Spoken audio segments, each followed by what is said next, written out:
Were you alive when the war started? If yes, type "Yes, I was alive" in the comments. Let's see who was there. After this video, watch 2 or 3 more long videos on our channel or on YouTube. You may receive good news in 2 days. If you do, come back and comment, "We receive good news." Like and share this video with your friends.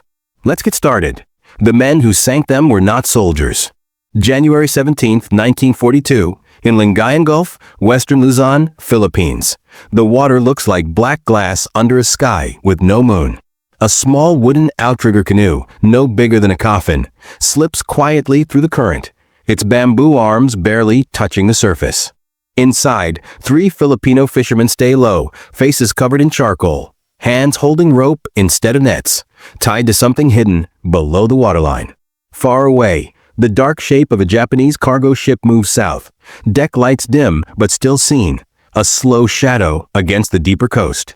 The fishermen stay silent because they have done this 17 times before, and tonight will be the 18th. The oldest, Topol, watches the ship's wake and counts each rise of water. His rough fingers, once used for nets, now work a deadlier catch. Below their banka hangs a mine, held by rope and oil drums. It is not factory-made or military-grade.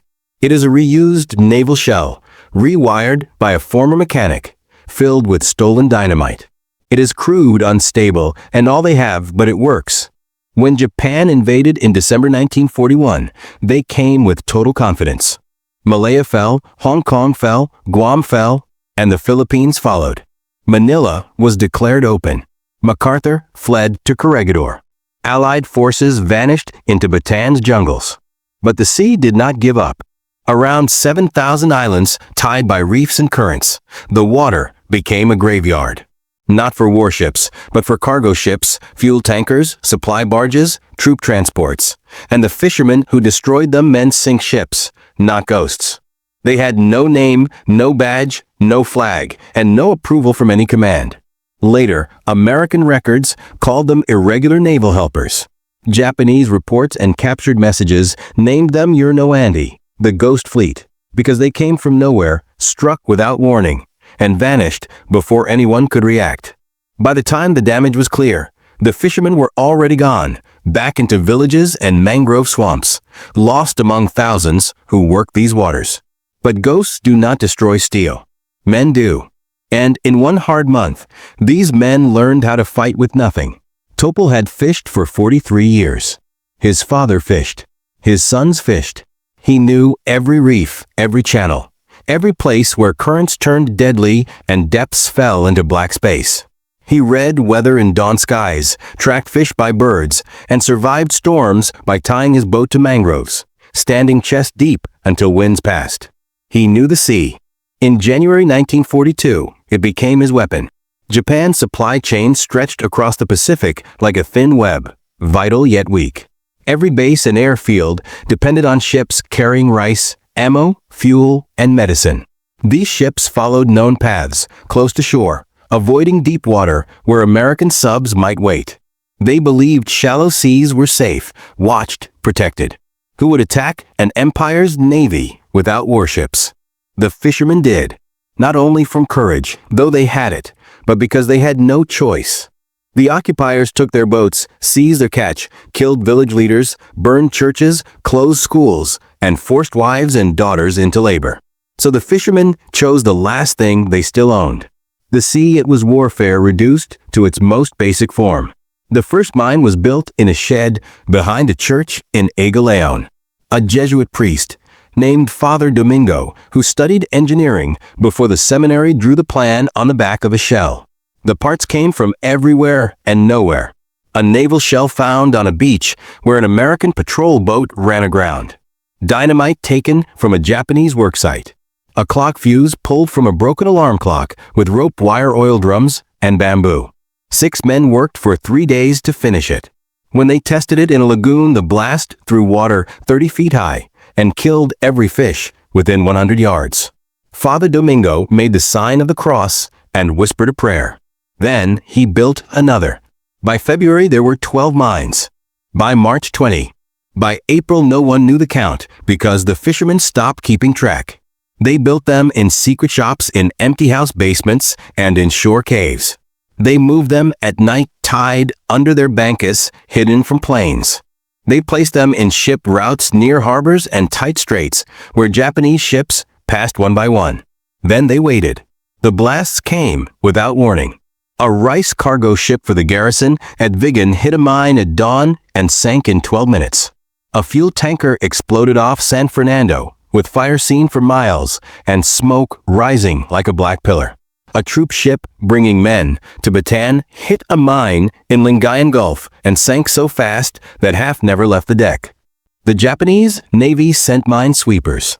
The fishermen watched them pass and laid new mines behind them. Patrols increased. The fishermen moved at night. Guards were placed at harbors. The fishermen struck in open water. What Japan could not understand was that this was not a military mission. There was no base, no command chain, no supply system. Only men who knew the sea, who spoke in whispers, and signs who kept no records and planned only for the next night, because tomorrow they might die. Knowledge against ignorance, improvisation, against doctrine, desperation, against certainty, and it worked.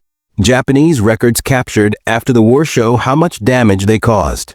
Between January and June 1942, at least 47 ships were sunk or badly damaged near Luzon. Not by submarines, not by air attacks, but by mines. Crude, unstable, homemade mines set by men in wooden boats.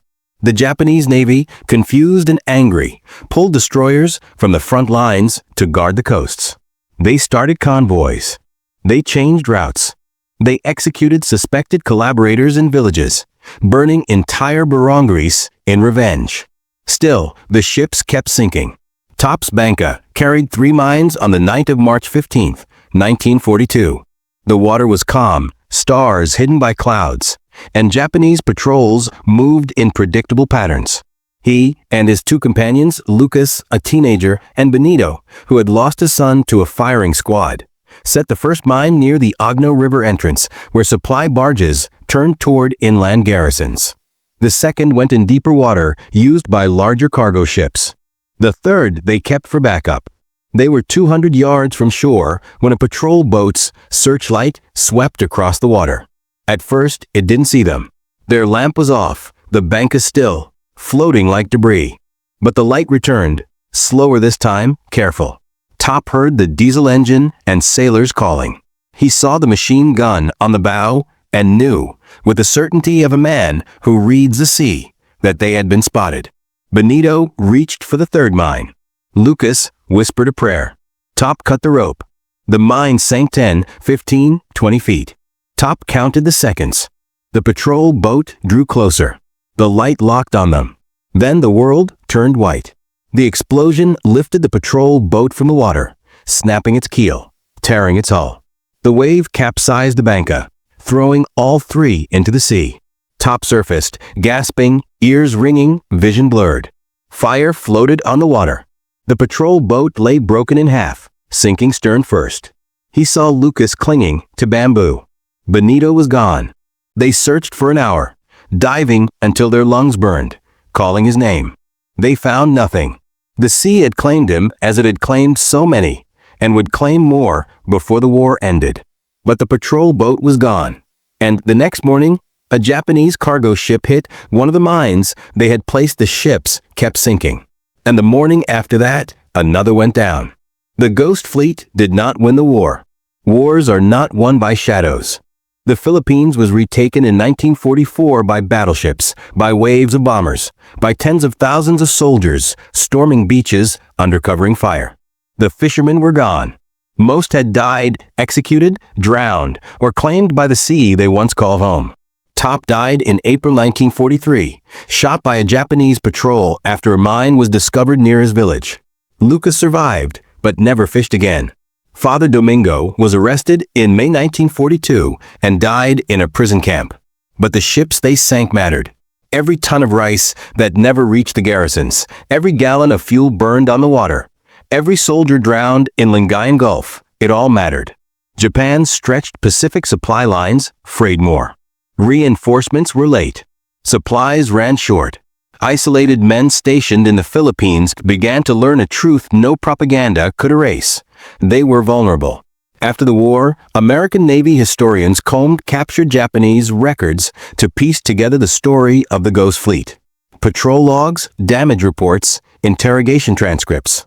A March 1942 memo from Japanese Naval Command to coastal garrisons. Exercise extreme caution in coastal waters. Enemy irregulars using improvised mines. All vessels to travel in convoy. Local populations hostile. They found execution orders, reprisal lists, names of villages burned.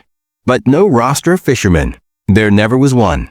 A June 1942 report by a Japanese officer read, "The enemy we face is not an army. It is the sea." He was wrong. It was not the sea. It was the men who knew it.